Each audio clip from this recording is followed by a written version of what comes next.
جس پہ غربت مہنگائی کا اثر ہی نہیں پڑ رہا، اس کا ریشو کیا ہو رہا ہے؟ کم. یہ کم جو ہو رہا ہے نا، یہ مہنگائی کی وجہ سے نہیں، یہ دل کے تنگ ہونے کی وجہ سے. کروڑوں اربوں روپے کما رہا ہے لیکن اتنا کنجوس ہے کہ ایسا نہ ہو مجھے اپنے بچوں کو کھلانا پڑ جائے.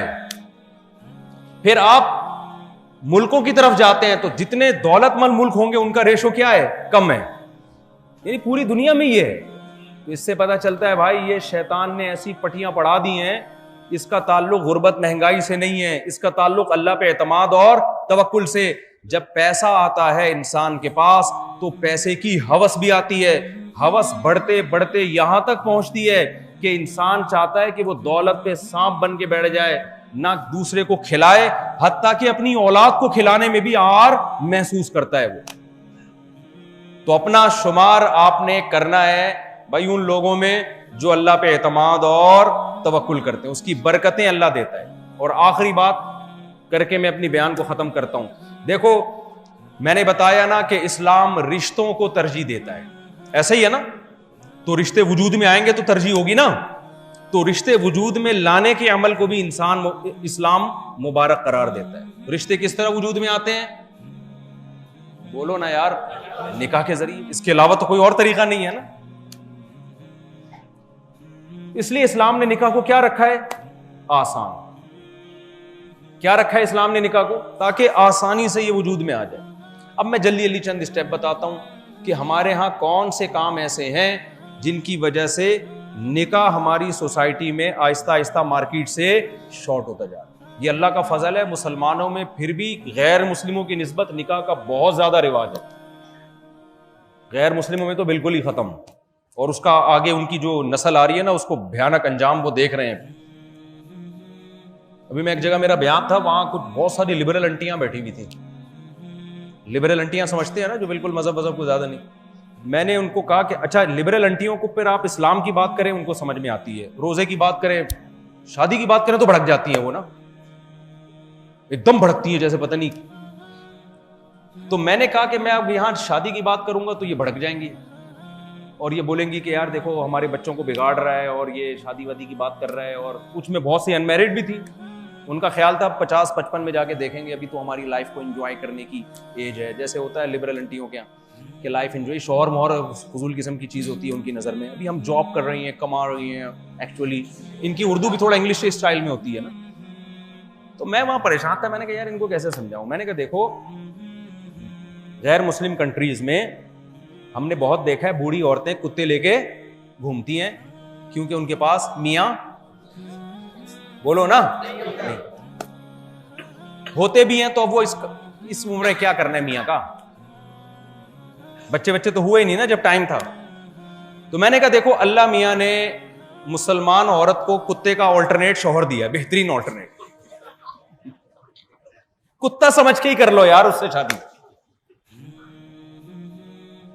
کم از کم اتنا تو دل بہلا لے گا نا بڑھاپے میں، جتنا بڑھاپے میں انگریز کا عورت کا کتا دل بہلا، اس سے تو پھر بھی بہتر ہے نا. کیا خیال ہے بھائی؟ تو وہ سب خواتین جو ہے نا ہنسنے لگی. میں نے کہا لگتا ہے ان کی سمجھ میں بات آ گئی. میں نے کہا نہیں تو جا کے گوروں کا بڑھاپا دیکھ لو. بڑھاپے میں تنہائی دور کرنے کے لیے کیا پالتی ہیں.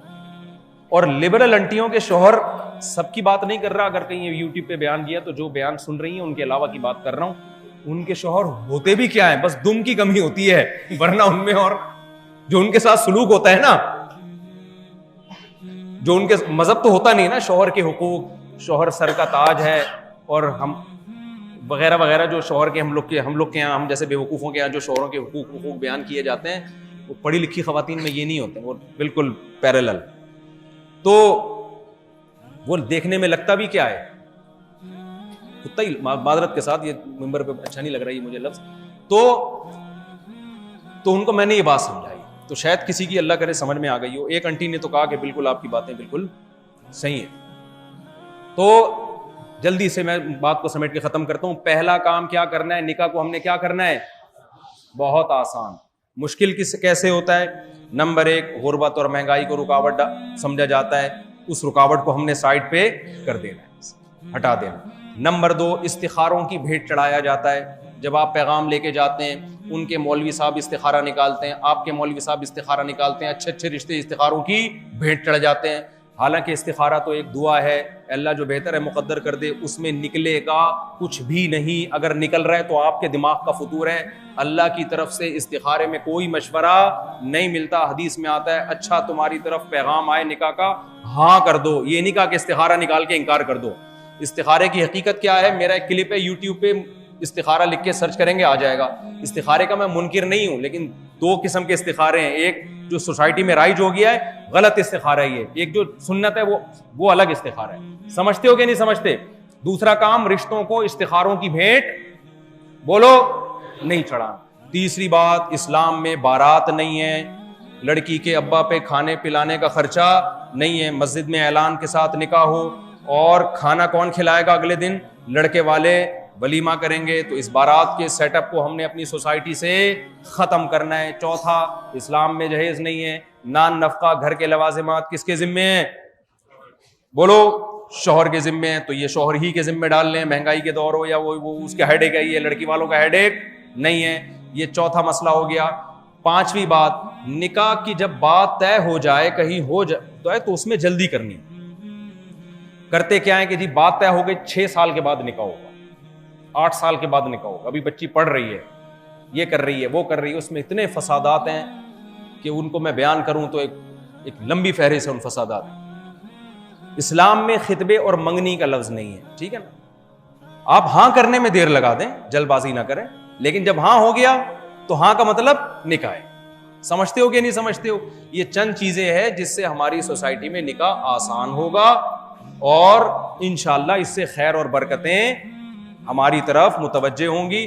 اکثر شادی شدہ لوگ آپ کو کھاتے پیتے ہی نظر آئیں گے, چہروں پہ رونق ہی نظر آئے گی, خرچے پورے ہوتے ہوئے نظر آئیں گے, اور کنوارے چھڑے چھاٹ مہنگائی کا رونا روتے روتے روتے روتے 45-50 سال میں جا کے شادی کرتے ہیں. اس کے بعد وہ کہتے ہیں کہ نہ ہی کرتے تو اچھا تھا.